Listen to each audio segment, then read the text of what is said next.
Good morning and welcome to the fourth hour. And the Cash Patel hearings are underway right now. And if I'm a few minutes late, that's probably it because I was watching some of this. At least as of yet, I've not seen anything. Again, the hearings are just getting underway, but some of you are already watching. And Steve said, I've never really paid much attention to Cash Patel, but I like what I am hearing so far. And Melissa's saying, she's the same way. Um, it's been the same way for me. I think what you're going to, for those who are just unfamiliar with Cash Patel, um, it'll be interesting. We'll talk about this likely tomorrow. I think the more that you see and the more you learn, I think the more intrigued you will be. The guy is incredibly intelligent, incredibly principled based on what I have seen of him. So I will leave it there. Again, I was getting sucked into the hearings, and I thought, well, maybe, do I want to show any portion of these hearings? Had the video up, and the you never really know. Sometimes there are fireworks, sometimes there aren't. So if Democrats, excuse me, I'm going to cough here. My apologies. If Democrats, if it's the usual fare, it's we're gonna see some fist, desk pounding, and it's Steve. I really appreciated the email you sent me yesterday about the Robert F. Kennedy Jr. And again, the same thing. I mean, Robert F. Kennedy Jr. He's got a hoarse voice, and he, his long pauses and reaching at times, and he looked absolutely sane compared to some of the outrageous reactions from Democrats. And that's kind of par for the course anymore. You put anybody up against these raging senators, they come across looking like the normal people, versus the U.S. Senate, something Democrats in the U.S. Senate. So we'll see what comes out of the Cash Patel hearings today. That's underway right now. And you can find plenty of YouTube has got some live coverage. You see folks like Fox News via YouTube streaming that coverage live. So if you want to watch it, it's certainly out there and available for you. Robert F. Kennedy goes through another day of hearings today. So today is day 2 for Robert F. Kennedy Jr. We'll see where that goes. I caught just bits and pieces of it yesterday. So I caught just bits and pieces. I was up in the studio, I think after 11, around 11:30, maybe around that time. I was doing some work and had it in queue, had the audio in queue so I could listen to it. Didn't have any, the audio was up on Fox, but it wasn't the same. Audio actually is faster, I've noticed, than Fox News television. The video seems to lag, whereas the audio they're sending is pretty fast. So anyway, I was listening to mostly to portions of it, and Democrats were just getting beside themselves in questioning. And then you had Bernie Sanders at one point. It's like, when did this take a hard left turn into bizarro world? So will we see the same thing with Cash Patel today? I don't know. Tulsi Gabbard, of course, coming up today as well. And we'll see what happens. There'll be plenty to talk about, I think, over the course of the next couple of days with these hearings proceeding. So that's kind of where it stands. Bill, I just told you, go to YouTube and search for Fox News, and you can watch a variety of those. You can stream them live. Just do a search on YouTube. I've got some of you asked me questions. Use your search engines. Put your search engines to work for you, because they'll tell you where to go and where you can find a lot of that stuff. So that's what I'm doing all of the time. Okay, let's see. I do have a few other things that I wanted to share with you this morning. There was this is from Fox News, and Pete Hegseth talking this morning. He's talking first about, just very, very briefly, talking about the use of Gitmo, and then reacting to the crash of that helicopter and that American Airlines flight. It's really disturbing, really heartbreaking is what it is. So this is Defense Secretary Pete Hegseth.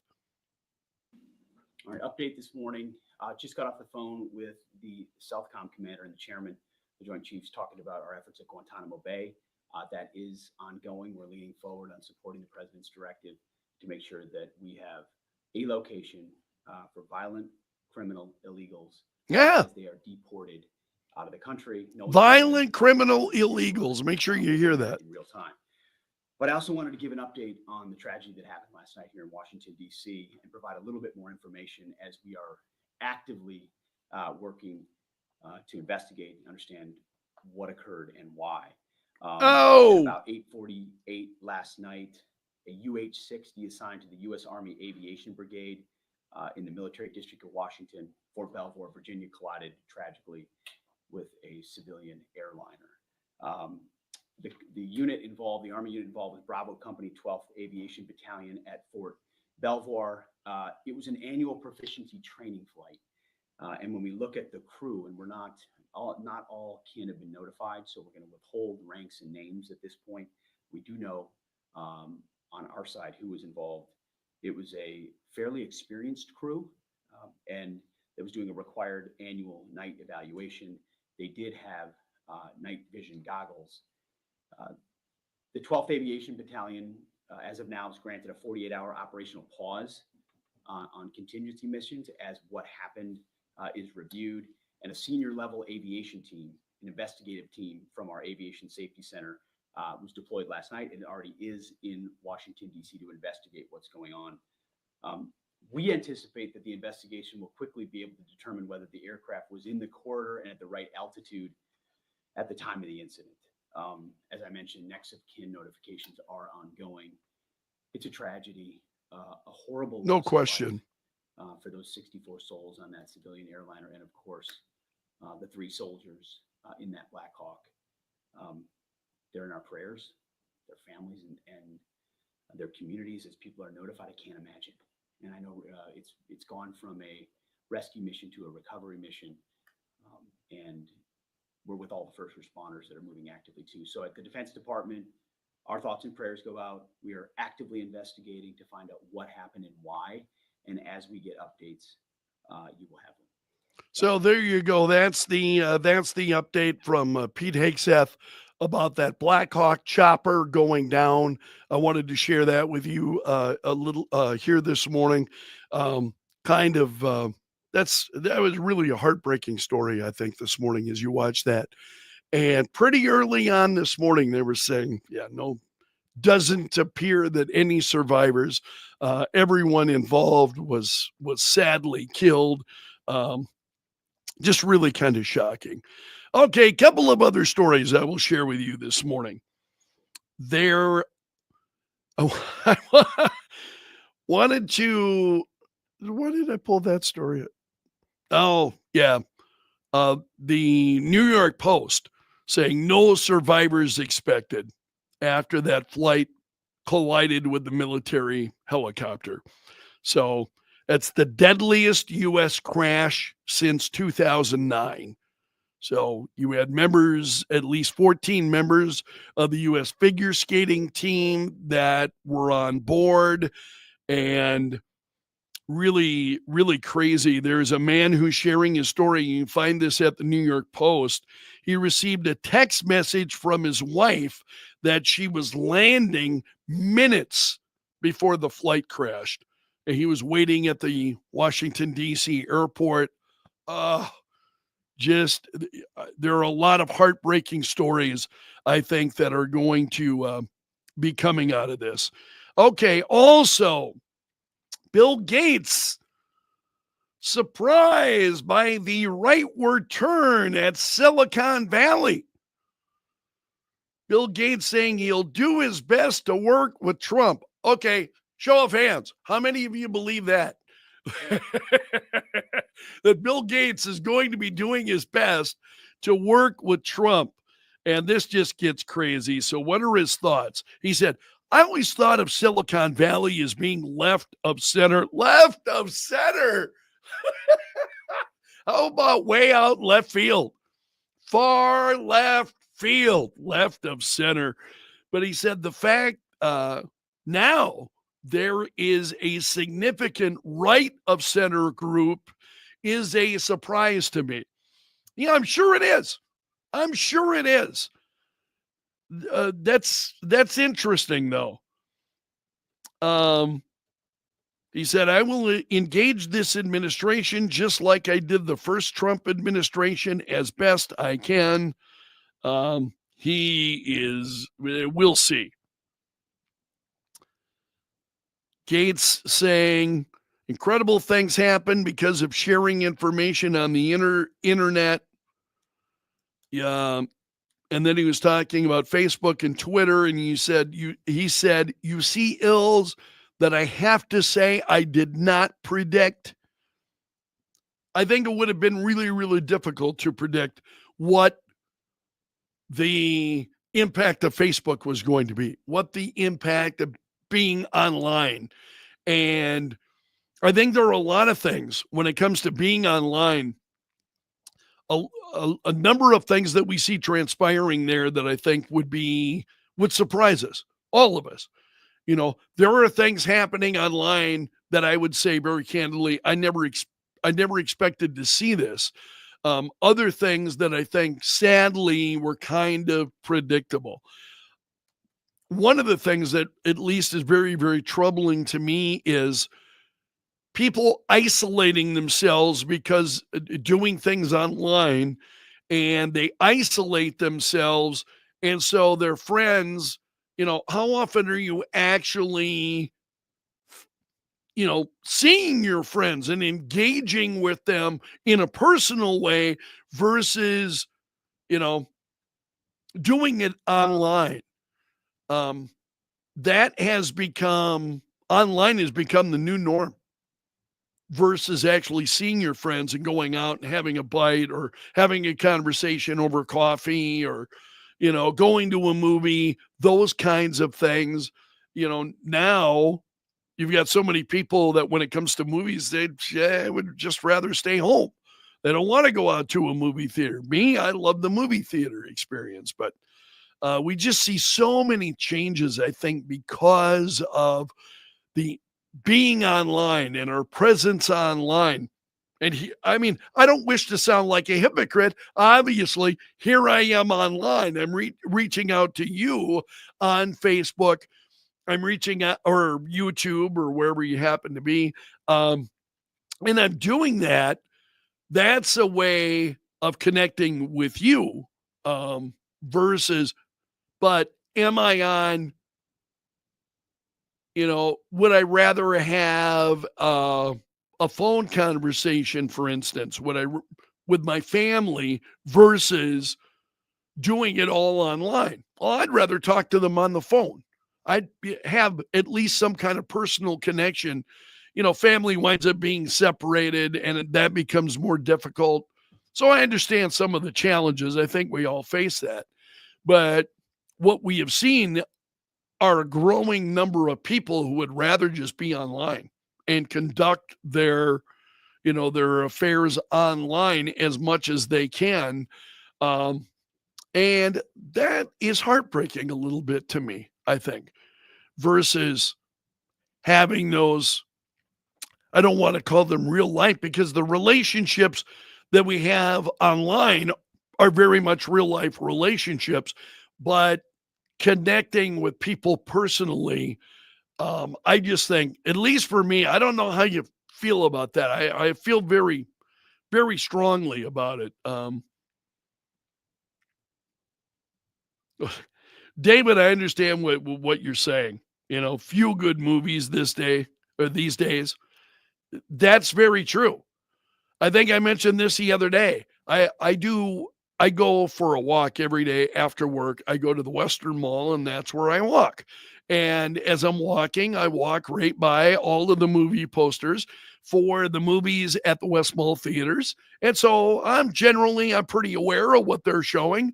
And it used to be, it doesn't seem like all that long ago that as I would walk by, I'd go, "Oh yeah, want to see that? I want to see that. That's intriguing." So on, and now I walk by and I go, "Nope, nope, nope, nope, nope, probably not." You know, um, that's just a different experience, I think. Denise is saying, social on gaming systems and social media. And I know some who, the gaming, there are whole, streamers setting up, websites where they're gaming and there'll be a number of folks watching. Steve, I know Steve is one of them. Steve does that from time to time. And he's saying, sadly, if I'm not at work, I'm rarely out in public doing social things. Most of my interactions are online. I will tell you very, very candidly, most of mine are too. Most of mine are reactions like this, where you and I are interacting. Certainly it's real time, but most of my interactions are like this. Um, and I'm trying to change that. I hooked up, and this was late last year. It was right after Thanksgiving. A longtime friend of mine, he and I were college roommates. So we're going, he and I have got a history going back to the 1980s. He was one of my best friends in college, roomed with him for a year. And we have just kind of had, life happens, right? And life takes you in this direction, takes your friend in this direction. And every time he and I connect, we just wind up having the best of times. At least I do. I guess I shouldn't speak for him, but I certainly do. I wind up just having a terrific time. And the we went out for lunch. It was right after Thanksgiving. I think it was the Friday, that day after Thanksgiving. He and I met for lunch and just had a great time. And it wound up being 2 hours long. And I've got a friend, Dan, like that as well. My buddy Dan. We meet, I don't know, probably, every once a quarter at least that he and I meet. So once every 3 to 4 months that he and I meet, and we go out, we have lunch, and he listens to the radio show. So, but I generally, as I meet my friends, I don't want to talk about the radio show. I want to talk about them, or I want to share memories that we both have. Hey, remember that time? So on, that kind of stuff, and then laugh about it, that kind of stuff. But I have very few people in my life like that, where you get together, you go out, you have lunch, you catch up. It's So one of the things, and I resolved this to myself last year, was I'm not waiting. I'm reaching out and I'm saying, let's get together and let's do this. And in fact, it's time for me to, it's been late November since I saw him. And so now we're late January, couple of months. Time to reach out to him again. Got to reach out. Let's get together. What makes sense? What works? But you got to make that effort. You really kind of have to make that effort. And that is probably one of my biggest regrets, is letting some of my real life friends, not holding on to them tightly enough. And again, I get it. I think to a degree, because it's the same way for them. You're raising kids and you got them going, you got their lives going on. You're busy with them, all of those things. I totally get that. But at this stage of my life, it's like I no longer have any excuses for why I'm not seeing folks other than I'm lazy, right? I mean, because I've got to reach out and I've got to, make it happen. And my friend and I, as I said, when we met the end of November, we just had the best. Doug is his name. We just had the best time. And, catching up on our families, on events, and it's just fun. I've got to do more of that. So as we talk about online relationships, yes, I think they're important. I really value my online relationships with all of you in particular. So glad you're here each day. And I have a certain amount of fun, as we're doing this, and I hope you do too. I hope that's why you come back. So, I want to thank you for being here. Steve, what's Steve saying here? I miss the on location adverts you used to do at Frankman. Oh, you're talking about the remote broadcasts where we go out and I'd be out for a couple of hours. Yeah, Frankman is, and that I have a great relationship with the folks at Frankman. They are just spending, they're not spending the money that they used to spend. And you see this happen, with advertisers, and God love them. I'm not denigrating anybody. They're making an investment. And they make an investment in those cases where I'm doing like live commercials for these places. Like right now it's 49th Street Liquor. It's Washington Crossing. They're making an investment in me and the radio program. It's very much an investment as well as in the station, but that's an investment in me and my listeners. And I really appreciate that. So, the marketing strategy for a lot of these companies changes over time. So you kind of expect that to happen. And it's really unfortunate. The thing about doing remote broadcasts, I'll be very honest with you, don't like doing them. I really don't. And so I have even told our sales team, I've said, yeah, don't push the live broadcasts with me. I just don't enjoy doing them. It's a whole different setup. You've got remote equipment that you've got to set up. And when I go out by myself. So I've got the equipment, I've got the gear. I'm setting up an antenna so we can get to the repeater and get a signal back to the station. And no thanks. I just don't enjoy doing it. It is, I'd much rather spend my time doing this, to be honest with you. One of the things, I wonder if I've got it in front of me. I ran across a piece, and I run across a lot of pieces and I hold on to them. It's about going out where people are. So not doing a live broadcast, going out where people are with no other intent, no broadcast, no other intention rather than just meeting people.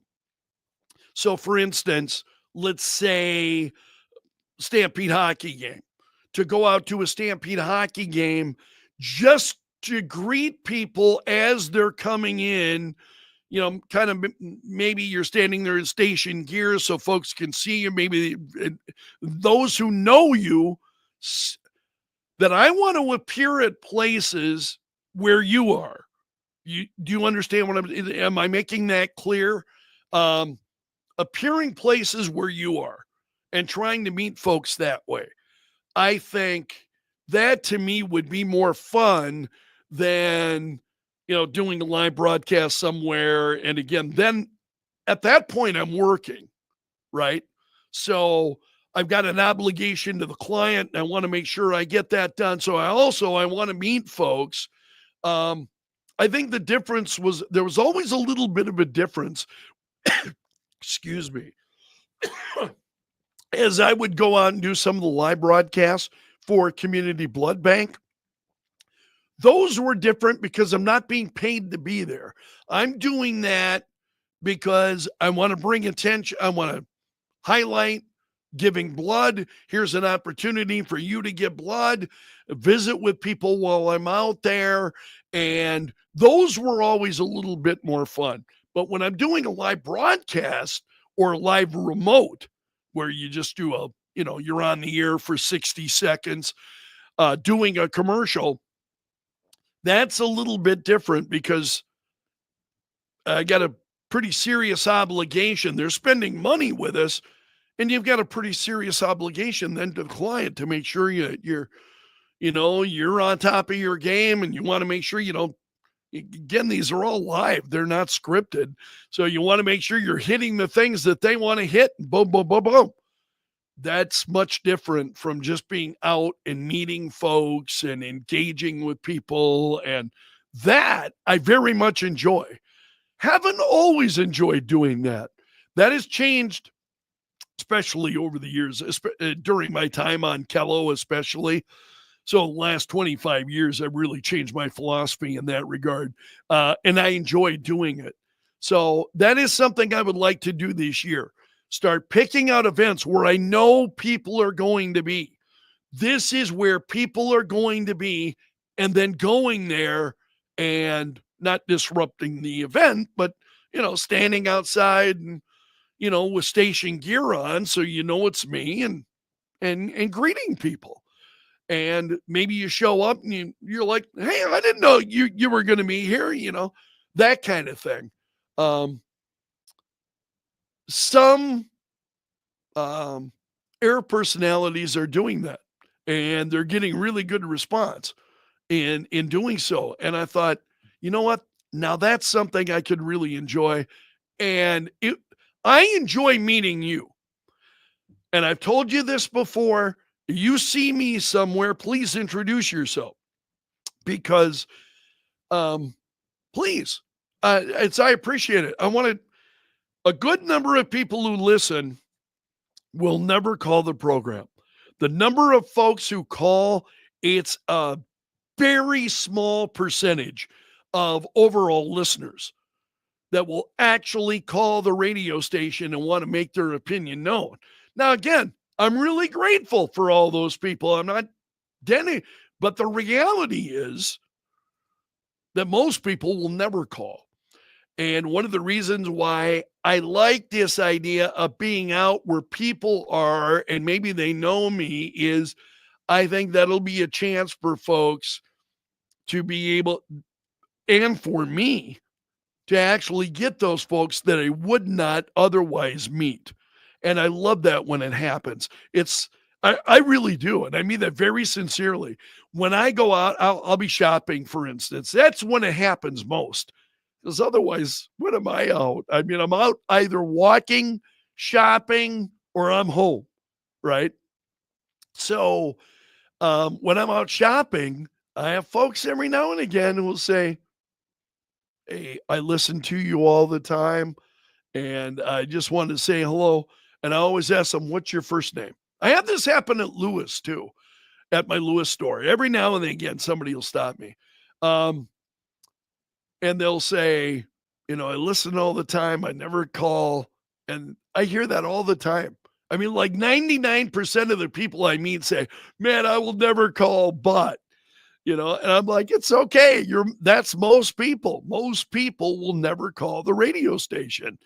But I'm very, very grateful for those who do. It gets the conversation going. Hopefully then it's thought-provoking for everybody who's listening. And it's just great fun.